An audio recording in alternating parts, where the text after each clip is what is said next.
يا معشر المسلمين والمقربين رحمكم الله. روي عن ابي هريره رضي الله عنه انه قال قال رسول الله صلى الله عليه وسلم ان يوم الجمعه سيد اليوم للفقراء والمساكين الخطبه فيها مقام ركعتين الظهر واذا سئل الحد فرمى فمن يتكلم احدكم فمن يتكلم فقد لغوا ومن لغوا فلا جمعه له انصتوا واسمعوا واطيعوا رحمكم الله انصتوا واسمعوا واطيعوا رحمكم الله انصتوا لا اله الا الله محمد رسول الله صلى الله عليه وسلم.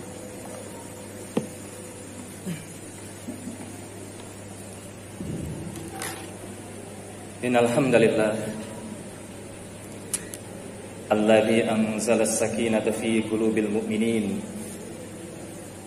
liyazdadu imanan ma'a imanihim. Asyhadu an la ilaha illallah wahdahu la syarika lah wa asyhadu anna Muhammadan abduhu wa rasuluhu la nabiyya wa la rasula ba'da. Allahumma salli wa sallim wa barik wa an'im wa ala alihi wa sahbihi wa man tabi'ahu bi ihsani ila yaumil qiyamah.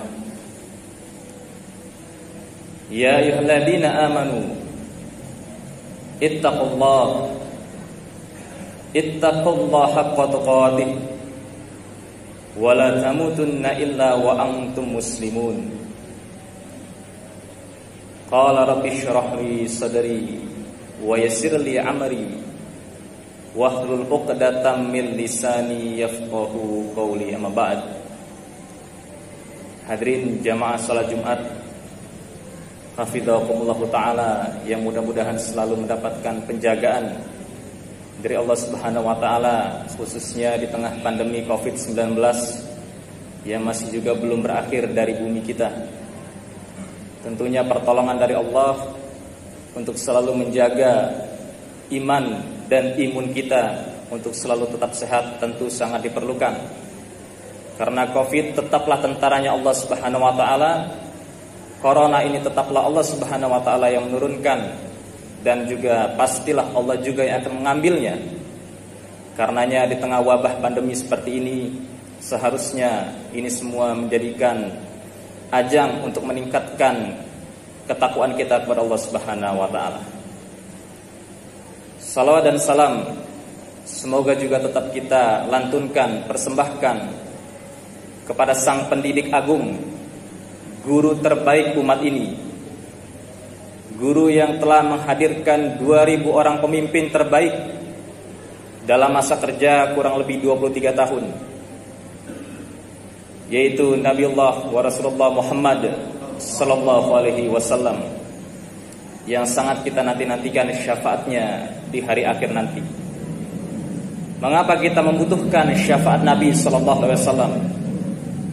Karena kita ini manusia yang memang tempatnya salah dan dosa, tentu akan sangat sulit untuk memasuki surganya Allah yang suci jika tanpa bantuan syafaat dari Nabi kita Muhammad sallallahu alaihi wasallam.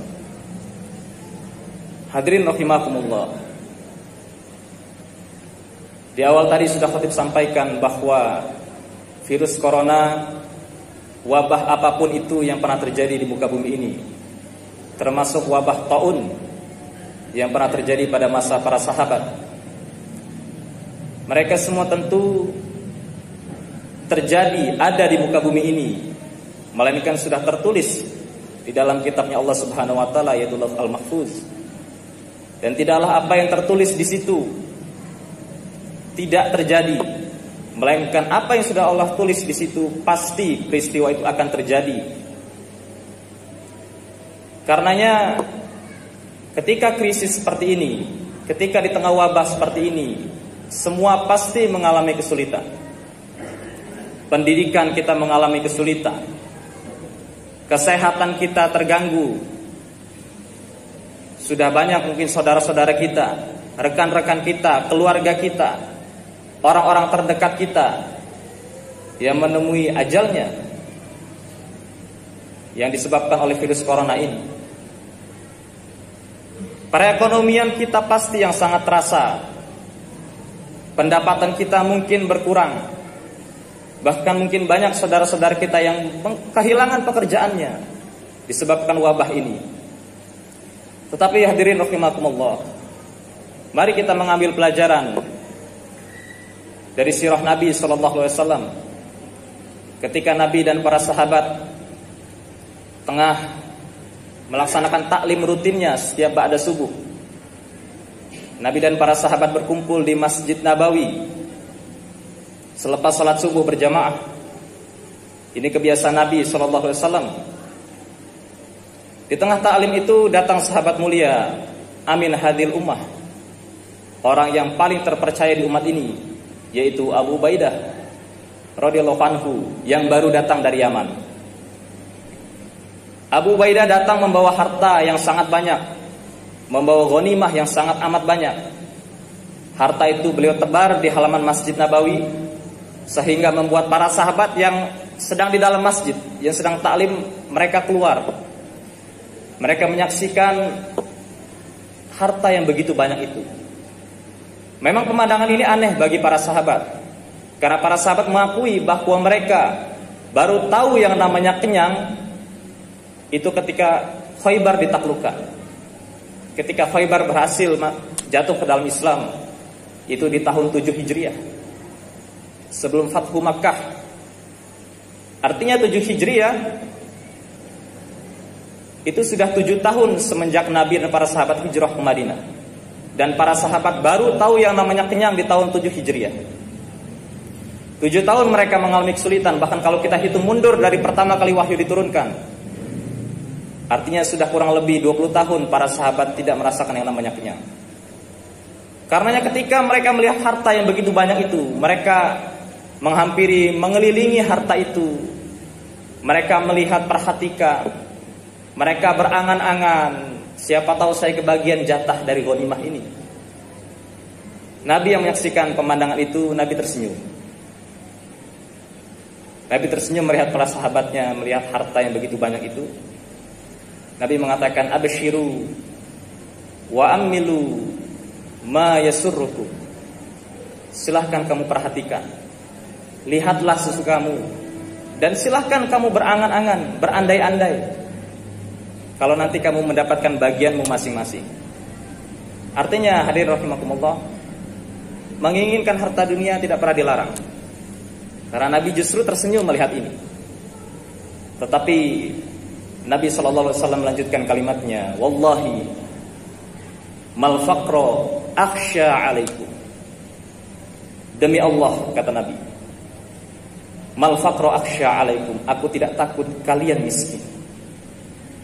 Walakinni akhsha an tubsatat dunya alaikum, tetapi aku lebih takut ketika dunia digelar, dihamparkan seluas-luasnya di hadapan kalian. Kama busitat alaman kana qablakum, sebagaimana dunia digelar juga di hadapan orang-orang sebelum kalian. Fatanafasuha kama tanafasuha, maka kemudian kalian berlomba-lomba mengejar dunia sebagaimana orang-orang sebelum kalian juga berlomba-lomba mengejar dunia.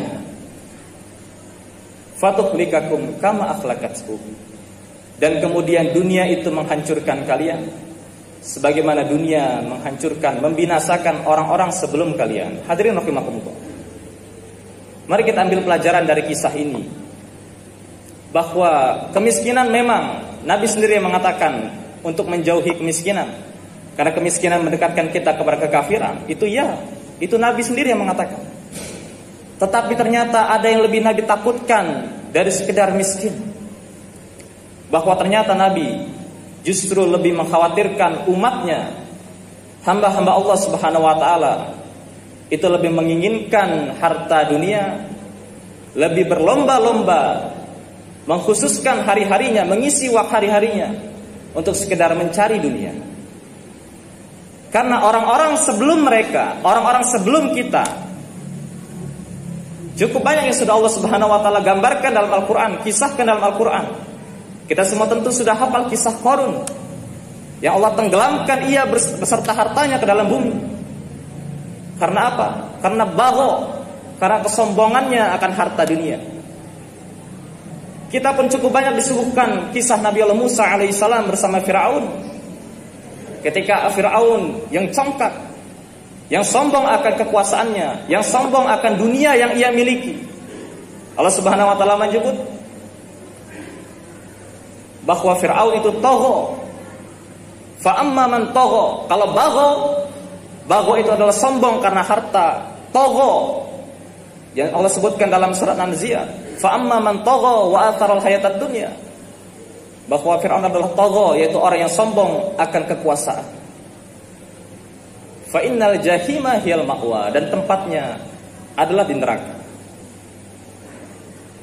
Ketika para sahabat yang kaya raya, Utsman bin Affan, Abdurrahman bin Auf, Zubair bin Awam, mereka memiliki harta dunia yang begitu banyak. Bahkan harta mereka terbagi menjadi 3. Ada yang disedekahkan, ada yang digunakan untuk melunasi hutang para sahabat yang lain, ada yang mereka gunakan untuk berjihad di jalan Allah Subhanahu wa taala. Dan hartanya tidak pernah habis. Tetapi orang-orang itu, para sahabat itu, tidaklah mereka memiliki harta yang begitu banyak, melainkan iman sudah tertanam kuat di dalam hati mereka. Karenanya hadirin rahimakumullah, ketika kita mendapatkan harta dunia yang begitu banyak, ketika dunia ini begitu mudah kita dapatkan, itu semua merupakan sesuatu yang sangat dikhawatirkan oleh Nabi SAW. Bahkan ketika perang Badar, yang merupakan kemenangan pertama muslimin, hal itu juga merupakan sebetulnya nyaris menjadi kekalahan pertama muslimin. Karena begitu menang, sahabat langsung terpecah menjadi 3. Apa gara-garanya? Yas'alunaka 'anil anfal. Karena harta rampasan perang, karena berebut harta. Ketika di tengah pandemi ini kita kesulitan akan pekerjaan, kita kehilangan bahkan pekerjaan, kita kehilangan sebagian rezeki yang kita anggap itu merupakan rezeki yang memang diperuntukkan untuk kita. Tetapi yakinlah bahwa apapun yang terjadi, bahwa pandemi apapun, peristiwa apapun yang terjadi, itu semua tidak akan pernah mengurangi jatah rezeki yang sudah Allah Subhanahu wa taala tetapkan untuk kita. Meskipun corona ini terjadi selamanya, mudah-mudahan tidak terjadi selamanya. Meskipun corona ini belum akan berakhir sekarang, meskipun kita kehilangan apa yang kita miliki saat ini, tetapi yakinlah bahwa semua itu tidak akan pernah mengurangi jatah rezeki yang sudah Allah Subhanahu wa taala tetapkan untuk kita. Kalau karena pandemi ini kita serba kesulitan, itu ya. Kalau karena pandemi ini kita serba sengsara, kita serba sakit dan mengalami berbagai ketidaknyamanan lainnya, itu iya, itu pasti. Tetapi yakinlah bahwa semua kesulitan itu tidak pernah mengurangi jatah rezeki yang sudah Allah Subhanahu wa taala takdirkan untuk kita. Karena tidaklah seorang hamba wafat, tidaklah seorang manusia wafat, melainkan semua rezekinya sudah Allah berikan untuknya. Karenanya hadirin rahimakumullah, mudah-mudahan wabah pandemi ini menjadi pelajaran untuk kita, menjadi ajang kita untuk lebih meningkatkan rasa takwa, rasa syukur kita kepada Allah Subhanahu wa taala, dan mengurangi rasa mengeluh yang mungkin selama ini selalu kita utarakan. Dan mudah-mudahan Allah Subhanahu wa taala segera mengangkat pandemi ini, dan mudah-mudahan kesulitan yang kita alami saat ini akan segera berganti dengan kemenangan, akan segera berganti dengan kemudahan. Fa inna ma'al usri yusra, inna ma'al usri yusra. Allah ulangi 2 kali ayat ini, sesungguhnya setelah kesulitan itu pasti ada kemudahan. Barakallahu li wa lakum fil Qur'anil Karim wa nafa'ni wa iyyakum bima fihi minal ayati wa dzikril hakim. Fastaghfirullahal azim innahu wal ghafurur rahim. Allahumma shalli ala sayyidina Muhammadin fil awwalin.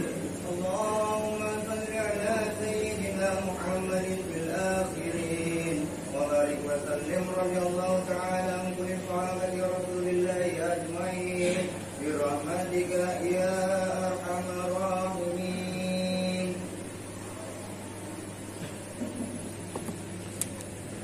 Alhamdulillah alladzi dzara'akum fil ardi wa ilaihi tuhsyarun. Asyhadu an la ilaha illallah wa asyhadu anna Muhammadar Rasulullah. Allahumma shalli ala Muhammad wa ala alihi wa sahbihi ajmain. Hadirin rahimakumullah, ketika kita berbicara rezeki, ketika kita berbicara tentang apa yang kita miliki, sebetulnya kita berbicara tentang hasil. Tetapi yang perlu kita pahami adalah bahwa Allah Subhanahu wa taala tidak pernah menghisab hasil. Allah Subhanahu wa taala tidak pernah menghitung berapa banyak yang kita hasilkan, berapa banyak yang kita dapatkan. Tetapi Allah Subhanahu wa taala menghisab amal perbuatan kita. Ketika hari ini kita mendapatkan rezeki, katakanlah mendapatkan rezeki sebesar 1 juta rupiah, Allah tidak pernah menghitung nominalnya. Allah Subhanahu wa taala tidak pernah menghitung besar atau sedikitnya, tetapi yang dihitung oleh Allah Subhanahu wa taala adalah bagaimana cara kita mendapatkan 1 juta itu. Bagaimana proses amal kita untuk menuju ke sana? Apakah kita mendapatkannya dengan cara yang batil atau kita mendapatkannya dengan cara yang dihalalkan oleh Allah Subhanahu wa taala? Karenanya Nabi kita Muhammad sallallahu alaihi wasallam berpesan kepada kita semua. Nabi mengatakan, "I'malu, beramallah kalian. Berbuat baiklah kalian. Lakukanlah yang semaksimal mungkin. Fakullun muyassarun lima khuliqalah." Karena setiap jiwa tentu pasti akan disampaikan pada takdir yang sudah ditetapkan untuknya. Ketika kita mampu berusaha dan maksimal, apapun hasilnya, karena hasil urusan Allah Subhanahu wa taala. Ketika kita mampu berusaha dan maksimal, maka mudah-mudahan hasil yang akan kita terima pun pasti akan maksimal. Tetapi sebaliknya, ketika kita justru mengisi amal kita dengan tidak maksimal, maka pasti hasil yang akan diterima pun sama dengan amal yang kita lakukan. Karena Allah Subhanahu wa taala adalah sebaik-baik hakim. Allah Subhanahu wa taala tidak pernah menzolimi hambanya. Allah Subhanahu wa taala pasti akan membalas kita sesuai dengan apa yang kita kerjakan. Dan mudah-mudahan itu semua dapat kita yakini, dapat kita imani sebagai hamba yang mengaku beriman kepada Allah Subhanahu wa taala dan menjadi pengikut setia Rasul kita Muhammad sallallahu alaihi wasallam. Innallaha wa malaikatahu yusholluna 'alan nabi. Ya ayyuhalladzina amanu shallu 'alaihi wa sallimu taslima. Allahumma shalli ala Muhammad wa ala alihi wa sahbihi ajmain. Allahumma ighfir lil muslimina wal muslimat wal mu'minina wal mu'minat al-ahya'i minkum wal amwat innaka sami'un qaribun mujibu da'wa. Allahumma yassir wa la tu'assir.